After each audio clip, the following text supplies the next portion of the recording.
La familia de mi prometido tenía una tradición muy particular: destrozar psicológicamente a quienes estaban a punto de casarse con uno de los suyos. Pasaron casi una hora entera enumerando cada uno de mis defectos, despellejándome viva frente a una copa de vino. Pero todos se quedaron en un silencio sepulcral cuando por fin llegó mi turno de hablar. Lo llamaban la Mesa de la Verdad. Cada vez que alguien nuevo estaba a punto de unirse oficialmente a la familia, organizaban una inmensa comida en la finca familiar. Ya sabes, la clásica y eterna sobremesa española, de esas que empiezan a las 3 de la tarde con una gran paella y se alargan hasta el anochecer entre licores y puros. Sin embargo, en esta ocasión, el propósito no era celebrar. Al terminar el postre, la familia entera se turnaba para decirle al recién llegado todo lo que consideraban que estaba mal en él. Decían que era un acto de purificación, una muestra de honestidad crura. Argumentaban que era vital airear cualquier preocupación antes de la boda, por el bien del linaje, para que no hubiera secretos ni resentimientos ocultos.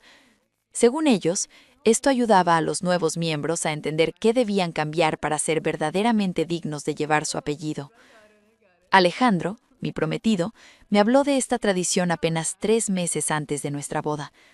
Llevábamos 3 años juntos, y yo creía conocerlo a la perfección. Me dijo que la Mesa de la Verdad era solo una vieja costumbre, algo excéntrica, sí, pero que no era tan terrible como sonaba. Me aseguró que todos habían pasado por ello y todos habían sobrevivido. Su madre, la matriarca implacable de la familia, pasó por ello cuando se casó con su padre, sus tías también, y por supuesto, la mujer de su hermano mayor, Isabela. Alejandro me prometió que duraría como mucho 1 hora, y que después de eso yo sería aceptada incondicionalmente en el clan.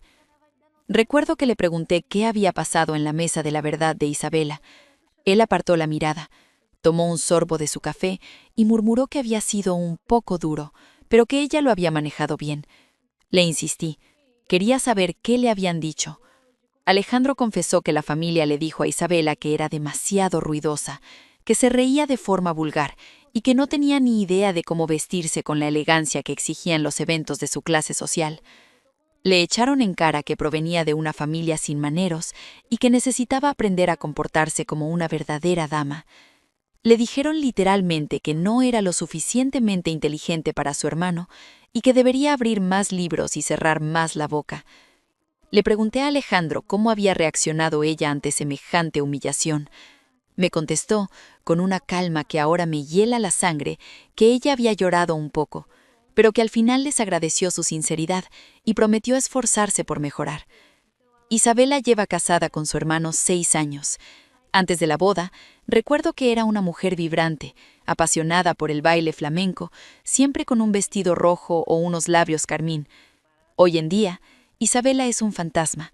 Viste colores neutros, siempre mira al suelo y apenas pronuncia palabra en las cenas familiares dominicales. Le dije a Alejandro que no pensaba participar en esa locura, que me negaba a sentarme en esa mesa de la verdad. Él endureció el rostro, me dijo que no era opcional, que si me negaba, su familia pensaría que era una cobarde o que tenía algo oscuro que ocultar. Me advirtió que su madre jamás me aceptaría, que me harían el vacío en cada Navidad, en cada evento, y que nuestro matrimonio viviría bajo la sombra de esa tensión. «Es solo un atarre», me suplicó, tomándome las manos. «Hazlo por nosotros, demuéstrales lo fuerte que eres». Y yo acepté.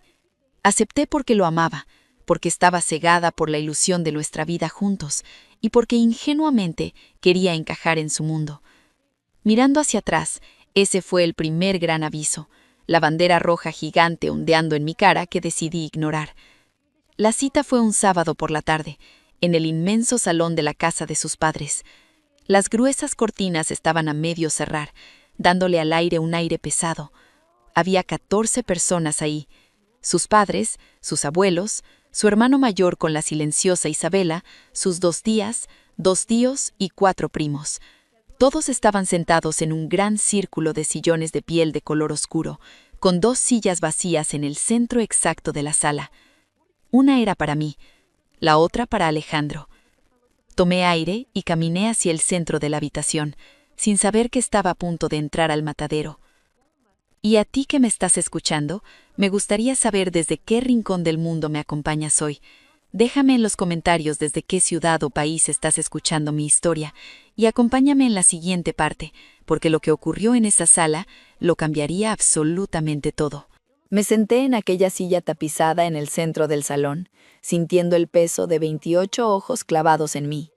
Doña Carmen, la madre de Alejandro, se alisó la falda de lino y, con una voz aterciopelada que escondía un veneno letal, explicó las reglas.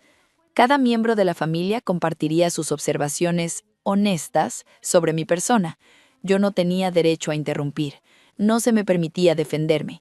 Mi único deber era escuchar, reflexionar y agradecer a cada uno su franqueza cuando terminaran. Al final, me darían la oportunidad de responder y explicar cómo planeaba corregir mis defectos. Solo entonces votarían si me daban la bienvenida oficial al clan. Me quedé en esa silla y escuché durante 45 minutos de puro linchamiento psicológico. Su madre fue la primera. Mientras sostenía su copa de vino tinto, dijo que yo era demasiado independiente y que claramente no valoraba la devoción por la familia. Dijo que trabajaba demasiado, que mi ambición era vulgar y que seguramente acabaría descuidando a su hijo. Añadió que no tenía ni idea de cómo llevar una casa, que no sabía preparar un buen cocido ni una paella tradicional para los domingos y que Alejandro terminaría comiendo sobras. Remató diciendo que mi forma de vestir era demasiado casual, casi plebeya, y que necesitaba esforzarme más para no avergonzarlos en sociedad. Luego habló su padre, don Fernando. Con un tono paternalista, dijo que yo hablaba demasiado de mis propias opiniones y escuchaba muy poco. Dijo que yo parecía creerme la mujer más lista de la habitación y que esa arrogancia femenina era, en sus palabras, profundamente desagradable. Aseguró que mi carrera profesional estaba bien para pasar el rato, pero que carecía de prestigio y que jamás le aportaría a Alejandro el estatus que su apellido merecía. La abuela tomó el relevo. Me miró de arriba a abajo y sentenció que estaba demasiado delgada, que parecía enferma. Dijo que mi familia, obviamente, no me había enseñado a alimentarme. Murmuró que no tenía caderas para darles herederos fuertes y que mi sonrisa era de plástico, totalmente falsa. Al final, el abuelo asintió y agregó que yo no tenía instinto maternal, que era egoísta y que con mi obsesión por el trabajo seguramente me negaría a quedarme en casa criando a los niños. Sus tíos y primos no se quedaron atrás. Dijeron que no respetaba las tradiciones católicas de la familia, que hacía demasiadas preguntas en lugar de simplemente agachar la cabeza y aceptar cómo se hacían las cosas allí. Que era aburrida, que sus aficiones no encajaban en sus veranos exclusivos en Marbella. Su hermano mayor, con una sonrisa cínica, se atrevió a decir que yo no era tan guapa como las otras mujeres con las que había salido Alejandro y que le sorprendía que su hermanito pequeño se hubiera conformado conmigo. Isabela, la cuñada, no dijo nada, solo clavó su mirada en el suelo de mármol. En ese instante comprendí exactamente por qué llevaba 6 años en silencio. Cuando el último de ellos terminó de hablar, doña Carmen me dedicó una sonrisa gélida y me preguntó cómo planeaba abordar todas esas deficiencias. Miré a mi alrededor. Observé a estas 14 personas que acababan de pasar casi una hora despedazando mi dignidad. Luego, giré el rostro hacia Alejandro, mi futuro marido, el hombre que juró protegerme. Estaba sentado a mi lado, sosteniendo su copa de Rioja. No había dicho una sola palabra para defenderme. Se limitaba a asentir levemente dándole la razón a su familia, como si cada insulto que me lanzaron fuera una verdad absoluta. Devolví la sonrisa a su madre, una sonrisa real, fría, decidida. Me tomé mi tiempo y me dirigí a cada uno de ellos, uno por uno. Miré a doña Carmen primero, manteniendo mi voz tan firme como el acero. Le dije, cocino lo suficiente para alimentarme, trabajo duro porque mi independencia no es negociable, y me visto para mi propia comodidad, no para ser un adorno en sus fiestas.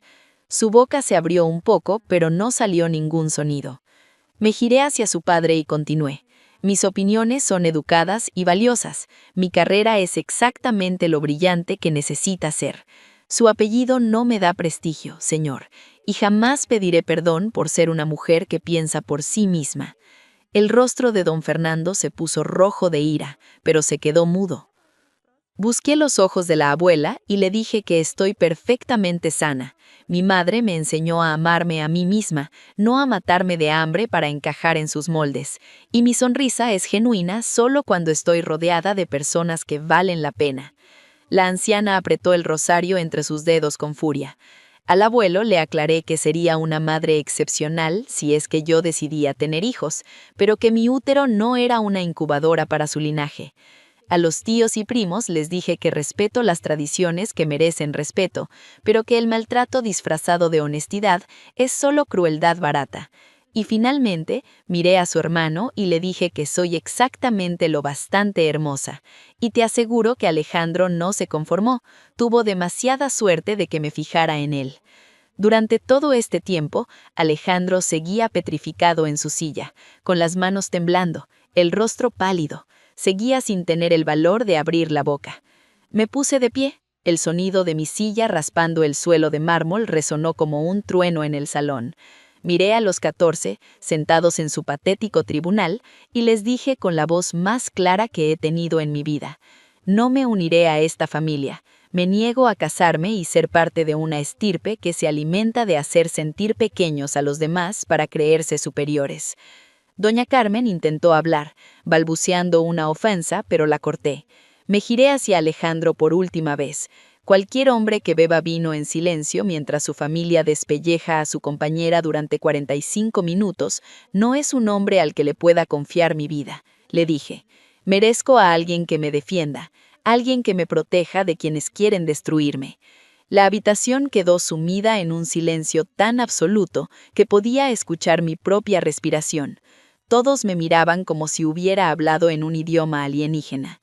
Caminé hacia la puerta, tomé mi bolso de la mesa de la entrada y salí.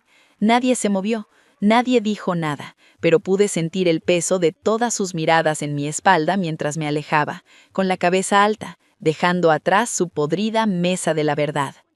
Llegué a mi coche justo antes de que Alejandro saliera corriendo por la puerta principal de la finca. Me agarró del brazo con brusquedad. Me obligó a girarme y empezó a escupir palabras apresuradas.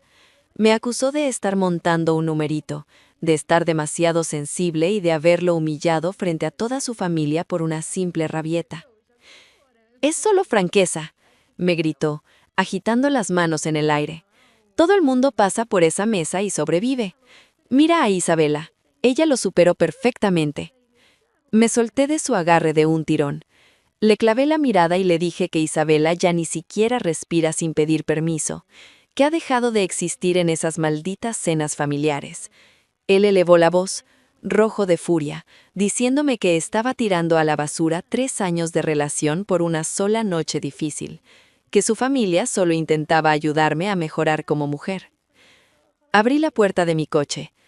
Verte asentir mientras cada uno de ellos me insultaba me ha enseñado exactamente el tipo de cobarde que eres, le dije. Él intentó sujetar la puerta, pero me metí rápido, puse el seguro y arranqué el motor. Mientras daba marcha atrás para salir de su lujoso camino de entrada, lo vi gesticulando y gritando en el espejo retrovisor.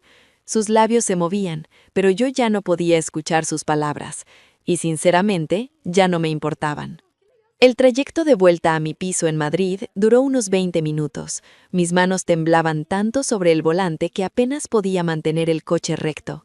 Mi mente no paraba de reproducir la última hora, las miradas altivas, las copas de vino y el rostro impasible de Alejandro mientras su familia me despedazaba pieza por pieza.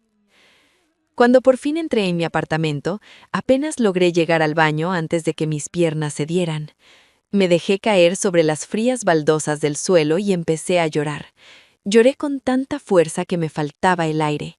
Todo mi cuerpo se sacudía por los sollozos y no podía parar.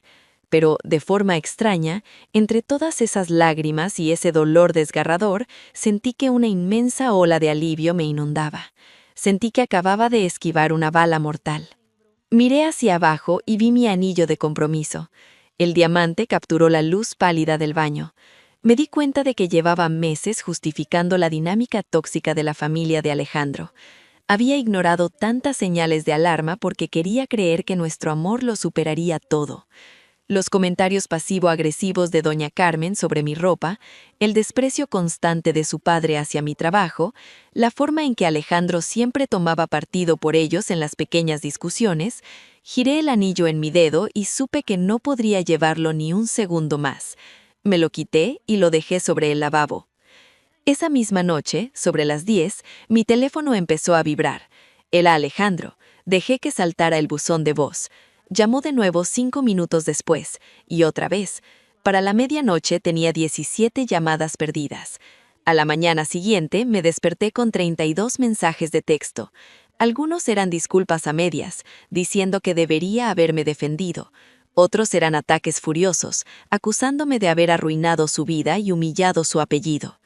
Al mediodía, doña Carmen me dejó un mensaje de voz exigiendo que me presentara en su casa para pedirles perdón por mi escandaloso espectáculo. Dijo que me habían abierto las puertas de su hogar con la mejor intención cristiana y yo les había escupirla la cara. Don Fernando me envió 3 correos electrónicos larguísimos sobre cómo había dañado el honor de la familia. Durante 3 días seguidos, el acoso fue incesante. Bloqueé la mayoría de sus números, pero guardé meticulosamente cada mensaje, cada correo y cada audio. Mi instinto me decía que iba a necesitar esas pruebas más adelante. Al cuarto día, recibí un mensaje de un número desconocido. Era Isabela, la cuñada silenciada. Me preguntaba si podíamos vernos para tomar un café. Estuve a punto de ignorarlo, temiendo que fuera una trampa de la familia, pero algo en mi interior me empujó a decir que sí. Los encontramos en una pequeña cafetería de barrio, muy lejos de los lugares que frecuentaba el clan de Alejandro. Nos sentamos en un rincón apartado. Parecía una mujer completamente distinta a la que vi en aquella mesa. Sus ojos tenían un brillo especial y mantenía la espalda erguida. Apretó su copa de café con ambas manos y me confesó que llevaba 6 años esperando que alguien tuviera el valor de levantarse y marcharse de aquel maldito salón. Me dijo que verme defender mi dignidad le había provocado escalofríos. Entonces, con la voz quebrada, empezó a relatarme quién solía ser ella antes de someterse a la familia. Era ruidosa, divertida, segura de sí misma y siempre tenía una opinión para todo. Pero en su mesa de la verdad pasaron 1 hora destruyendo cada rasgo de su personalidad. Después de la boda, empezó a intentar volverse invisible. Dejó de reírse a carcajadas, dejó de dar su opinión, escondió sus vestidos de colores, dejó de bailar. Creía que si lograba ser la esposa sumisa y perfecta, ellos finalmente la aceptarían, pero nunca lo hicieron. Y ahora, me dijo con lágrimas en los ojos, que apenas podía reconocerse al mirarse al espejo. Vi cómo le temblaban las manos mientras hablaba. Me di cuenta de que estaba aterrorizada. Tenía pánico de que alguien de la familia nos viera juntas. Aún no lo sabía, pero esta mujer, rota y asustada, estaba a punto de revelarme el secreto más oscuro y perturbador de la familia de Alejandro. Un secreto que me haría entender la verdadera monstruosidad de las personas de las que acababa de huir. La realidad práctica de mi decisión me golpeó con una brutalidad insoportable a la semana siguiente. Empecé a llamar a los proveedores de la boda para cancelar todo, y me encontré con un muro de acero. Ninguno tenía política de devolución. La reserva de la finca exclusiva a las afueras de Madrid se quedó con 5.000 euros. El catering, que incluía el jamón ibérico y los mariscos, retuvo 3.000. El fotógrafo y el florista se quedaron con otros 2.000. Perdí casi 10.000 euros en depósitos en cuestión de días. Todos los ahorros de mi vida, evaporados, y no había absolutamente nada que pudiera hacer al respecto. Para empeorar las cosas, el casero me informó de que no podía romper el contrato de alquilar del piso que compartía con Alejandro sin pagar una penalización inmensa. Estaba atrapada pagando la mitad de un alquiler carísimo en el centro, mientras buscaba desesperadamente un lugar barato donde vivir. Mi cuenta bancaria se vaciaba a un ritmo aterrador. A las 2 de la madrugada me despertaba bañada en sudor frío, con el corazón desbocado, preguntándome si había cometido el peor error de mi vida. vida. ¿Acaso había exagerado? ¿Valía la pena perder mi estabilidad financiera y mi futuro por una sola noche de insultos? Pero entonces cerraba los ojos y volvía a ver el rostro impasible de Alejandro, bebiendo vino mientras su familia me trituraba, y mi determinación se volvía de hierro otra vez. Un martes por la tarde, doña Carmen apareció en el aparcamiento de mi oficina. Salí agotada después de una jornada interminable y allí estaba ella, envuelta en su abrigo de diseño, de pie junto a la puerta de mi coche. Me dijo, con esa voz melosa que me ponía los pelos de punta, que teníamos que hablar, que yo, evidentemente, no comprendía la importancia de los lazos de sangre. Le exigí que se marchara, pero ella dio un paso al frente. «Todo matrimonio requiere sacrificios y compromisos, hija», susurró, mirándome con falsa lástima. «Estás siendo egoísta e inmadura, pero Alejandro está dispuesto a perdonarte el espectáculo que montaste si simplemente vienes el domingo, pides disculpas a la familia y prometes comportarte». Sentí que la sangre me hervía en las venas. La miré fijamente a esos ojos fríos y calculadores y le dije: «Su tradición es maltrato psicológico disfrazado de sinceridad. Jamás pediré perdón por tener amor propio. Aléjese de mí y no vuelva a buscarme». Doña Carmen me miró en shock, como si nadie en toda su vida le hubiera hablado en ese tono. Abrió la boca indignada, pero me metí en el coche, bloqueé los seguros y la dejé allí plantada, observando cómo me alejaba. Esa misma noche recibí un correo electrónico extenso de una dirección que no conocía. El asunto simplemente decía: «De Isabela». Me senté en el sofá, abrí el portátil y empecé a leer. El mensaje era muy largo y me llevó varios minutos asimilarlo. Comenzaba pidiéndome perdón por su silencio cobarde durante la mesa de la verdad. Decía que verme salir por esa puerta le había dado, por fin, el valor para contarle a alguien la verdadera oscuridad de esa familia. Y entonces me reveló algo que me dejó paralizada, algo que Alejandro jamás me mencionó en 3 años de relación. El hermano mayor de Alejandro estuvo casado antes de conocer a Isabela. Hace 8 años, Sofía pasó exactamente por la misma mesa de la verdad que yo. A diferencia de mí, Sofía agachó la cabeza, aceptó las críticas y se casó con él. Isabela describió con crudeza cómo doña Carmen se dedicó a destruir sistemáticamente la vida de Sofía. Nada de lo que hacía era suficiente. Su forma de cocinar era criticada a diario. Le decían que sus elecciones profesionales eran mediocres y egoístas, que su familia de origen era inferior. Durante 2 años, el clan entero despedazó cada decisión que tomaba. La humillaban diciéndole que estaba engordando, que se vestía como una cualquiera. Cuestionaban su inteligencia frente a los invitados. Sofía empezó a sufrir graves ataques de pánico. Dejó de ver a sus amigos porque la familia de Alejandro le metió en la cabeza que eran una mala influencia. Renunció a su trabajo porque doña Carmen la convenció de que debía concentrarse en ser una esposa devota y sumisa. Después de 2 años de tortura mental, Sofía se quebró por completo. Huyó de Madrid y regresó a su pueblo natal, destrozada. ¿Y qué hizo la familia de Alejandro? Le dijeron a todo su círculo social que Sofía tenía problemas psiquiátricos, que estaba loca, que era inestable y que no había soportado la presión de pertenecer a una familia de su nivel. Isabela confesó que ella no supo de la existencia de Sofía hasta después de su propia boda. Su marido lo mencionó un día de forma casual, como si no tuviera la menor importancia. Isabela se dio cuenta entonces de que el patrón se repetiría con ella, y así fue. Me escribió que Tujuida le había hecho ver que llevaba 6 años desapareciendo lentamente, muriendo en vida, y me daba las gracias por demostrarme que escapar era posible. Me quedé mirando la pantalla del portátil, sintiendo unas náuseas insoportables. Alejandro jamás me dijo que su hermano estuvo casado antes, nunca me mencionó que otra mujer había pasado por esta misma pesadilla y que los habían destruido hasta dejarla sin identidad. Alejandro sabía exactamente lo que su familia le hacía a las personas.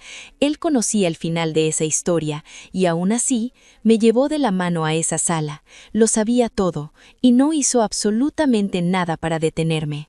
A la mañana siguiente de leer aquel correo, llegué al trabajo con más de 1 hora de retraso. No había pegado ojo. Mi mente seguía atrapada en las palabras de Isabela, imaginando a la pobre Sofía perdiendo la cordura poco a poco bajo el yugo de esa familia. Estaba tan distraída, tan consumida por la ansiedad de buscar un nuevo piso y por los mensajes incesantes de Alejandro, que olvidé por completo una presentación crucial para uno de nuestros clientes más importantes. La fecha de entrega llevaba semanas marcada en rojo en mi calendario. Yo siempre cumplía mis plazos. Siempre. Intenté improvisar algo a última hora, pero el resultado fue mediocre, indigno de mi trayectoria profesional. Mi jefa, la directora del departamento, me llamó a su despacho justo después de la reunión. Cerró la puerta de cristal, se sentó frente a mí y me preguntó si estaba bien. Le confesé que estaba atravesando una ruptura extremadamente dolorosa y me disculpé por el terrible error. Ella fue comprensiva, pero implacable. Me dijo que entendía que los problemas personales existen, pero que no podía permitir que mi vida privada hundiera mi reputación en la empresa. Vi la genuina preocupación en sus ojos, y eso me aterrorizó aún más. Mi carrera era mi salvavidas. Había luchado con uñas y dientes para llegar a donde estaba, y ahora, la onda expansiva de mi desastrosa relación estaba a punto de destruirla. Esa noche, tumbada en la cama, sentí que me ahogaba. Había perdido a la persona que amaba, estaba a punto de perder mi hogar, mis ahorros se habían esfumado y ahora mi carrera pendía de un hilo. Se suponía que defender mi dignidad me haría sentir empoderada y libre, pero en ese instante solo sentía un pánico abrumador de estar tirando toda mi vida por la borda. 2 días después, mi mejor amiga, Lucía, me llamó por teléfono. Estaba furiosa. Me preguntó si conocía bien al hermano mayor de Alejandro. Le dije que habíamos coincidido en algunas comidas familiares. Entonces me contó que él le había enviado un larguísimo mensaje privado por redes sociales. Me leyó algunos fragmentos en voz alta. Él le escribía diciendo que estaba muy preocupado por mí, que últimamente me notaba inestable, irracional y demasiado emocional. Le sugirió a Lucía que mi reacción en la mesa de la verdad había sido desproporcionada, casi histérica, y que tal vez yo necesitaba evaluación psiquiátrica de urgencia para lidiar con mis traumas. Pintó toda la situación como si yo fuera una desquiciada, insinuando que mis amigas debían intervenir antes de que cometiera una locura. Lucía, por supuesto, no se creyó ni una palabra.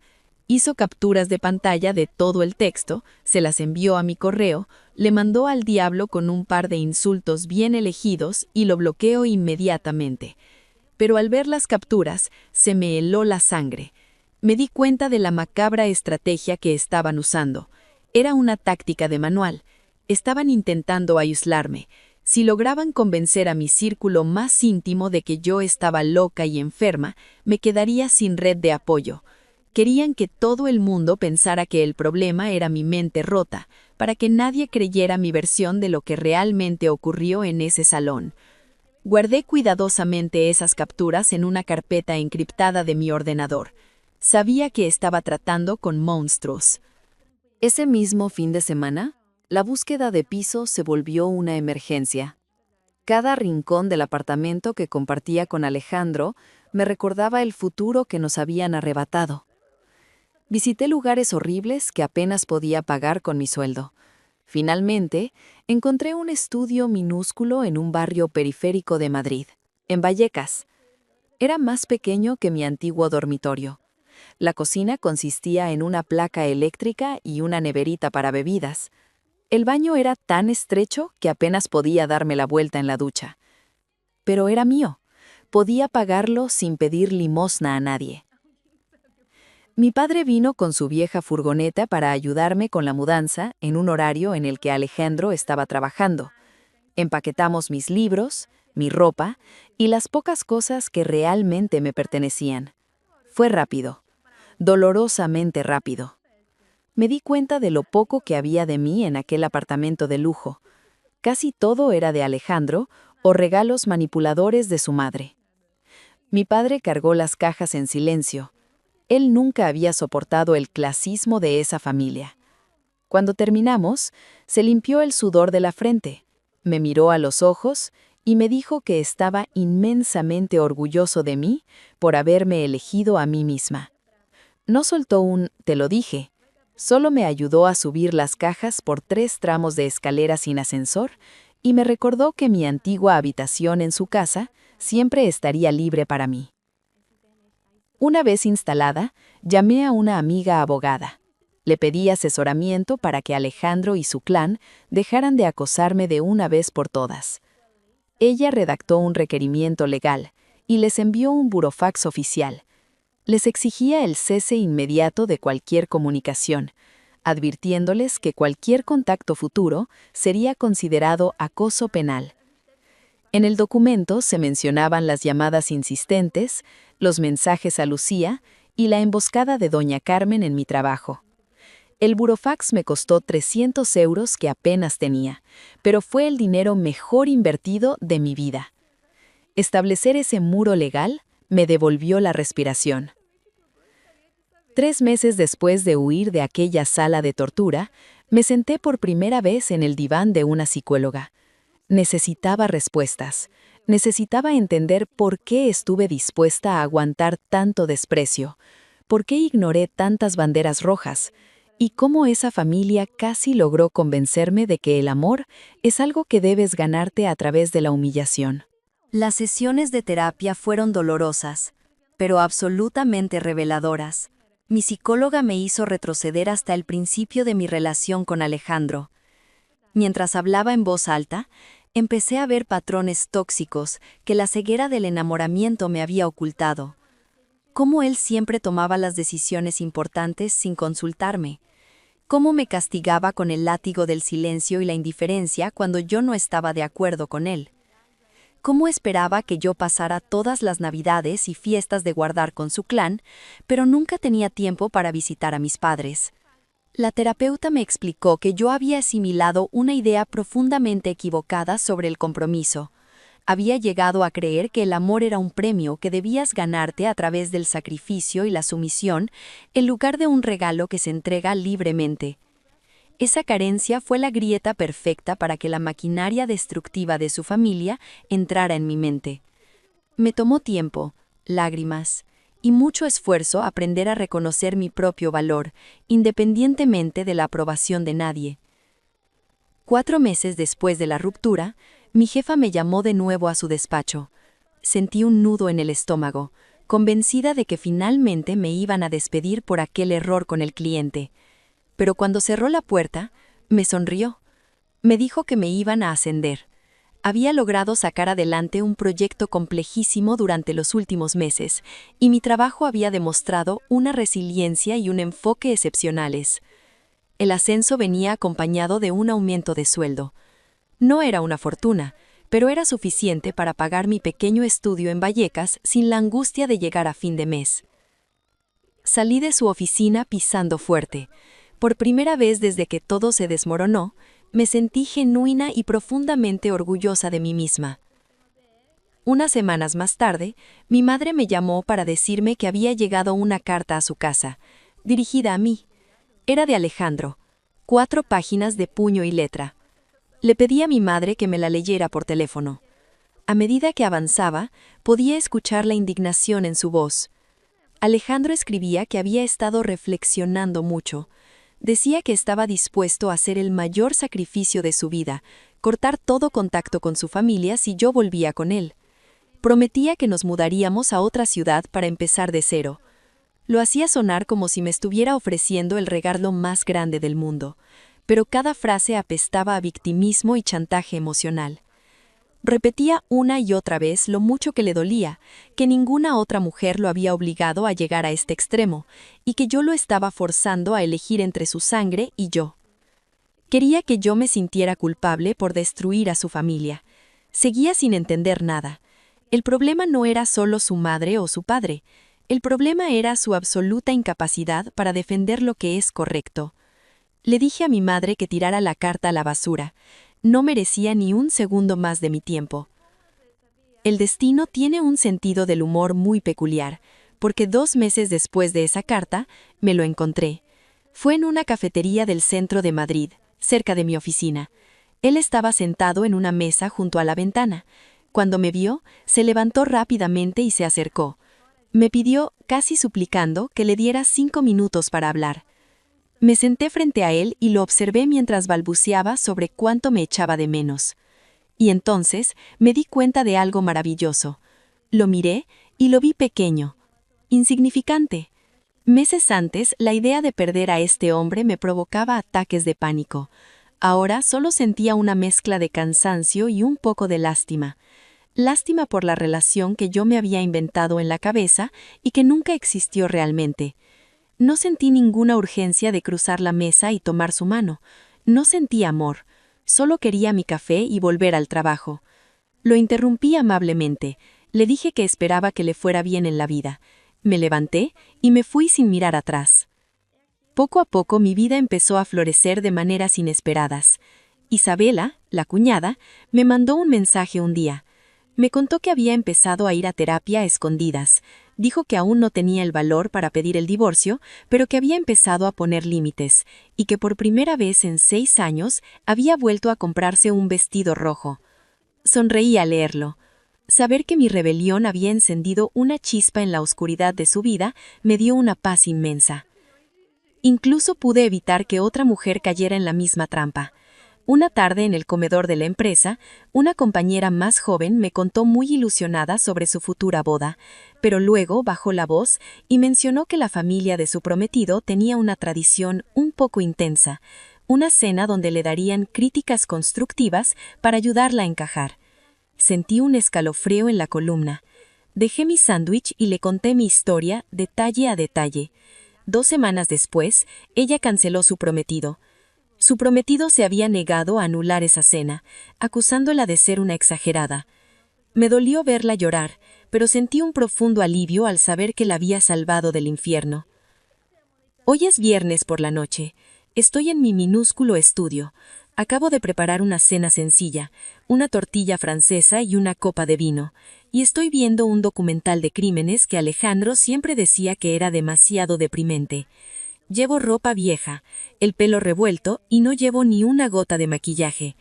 Y mientras doy un sorbo a mi vino, me doy cuenta de que soy verdaderamente feliz. No es esa felicidad ansiosa que tenía con Alejandro, donde siempre estaba vigilando mis palabras y mis gestos para no desagravar a nadie. Esta es una felicidad sólida, tranquila. Proviene de poder ser completamente yo misma, sin pedir perdón, sin intentar arreglar supuestos defectos para encajar en la mente enferma de otra persona.